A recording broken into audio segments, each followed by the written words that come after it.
Ce vendredi 17 février, les avocats des deux hommes qui étaient dans la voiture de Pierre Palmade lors du terrible accident le 10 février ont rendu publique la décision du juge d'instruction concernant leur client.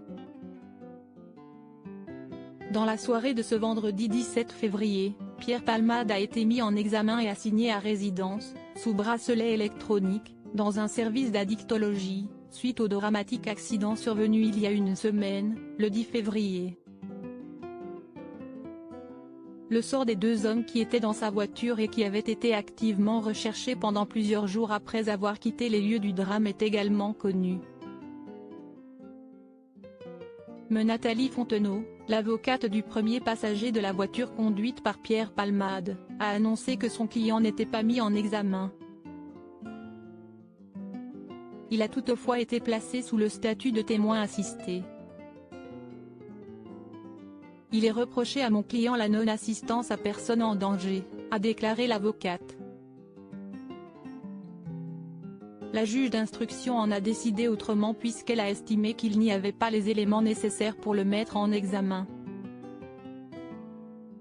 L'avocate a également ajouté, « On n'a pas tous les éléments légaux pour qualifier la participation de mon client dans les faits qui lui sont reprochés. »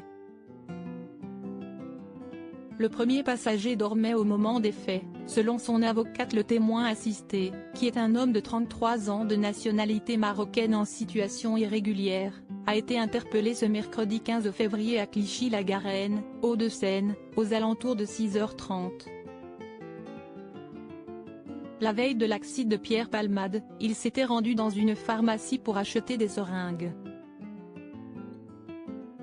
Sa garde à vue a été levée ce vendredi 17 février. Selon son avocate, le jeune homme aurait des souvenirs très vagues de l'accident.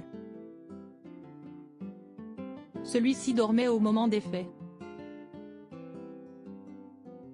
Face aux journalistes, Nathalie Fontenot a souligné que le passager est un très bon ami de Pierre Palmade et qu'ils se connaissent depuis plusieurs années. Le second passager n'est finalement pas mis en examen. En ce qui concerne le second passager, un homme de 34 ans connu pour des affaires de trafic de stupéfiants, son conseil a indiqué qu'il avait lui aussi été placé sous le statut de témoin assisté. Selon l'avocat, son client a aidé les personnes blessées dans la mesure de ses moyens avant de quitter les lieux de l'accident. Les deux hommes avaient été placés en garde à vue mercredi 15 février comme Pierre Palmade. À lire aussi accident de Pierre Palmade, l'humoriste mis en examen est placé sous contrôle judiciaire avec bracelet électronique.